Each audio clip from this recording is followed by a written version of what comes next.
Hello everyone, welcome back to my YouTube channel. Today we're diving into two incredible tools for productivity and collaboration, Notion and Microsoft Loop.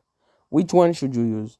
First up, Notion. Notion is a powerhouse for note-taking, project management, and building custom workflows with its fully customizable pages, templates, and database capabilities.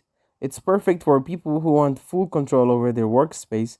If you love flexibility in designing your own layouts, Notion is for you.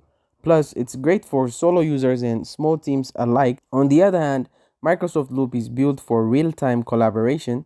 It integrates seamlessly with the Microsoft 365 ecosystem, making it ideal for teams already using tools like Word, Teams, and Outlook. Loop focuses on dynamic, modular components, blocks of content you can edit and share live across different apps. It's perfect for fast paced teamwork.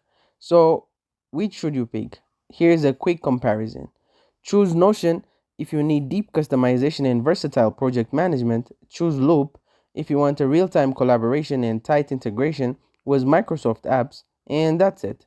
Thank you guys for watching this video. If this video was helpful, don't forget to like and subscribe to my YouTube channel.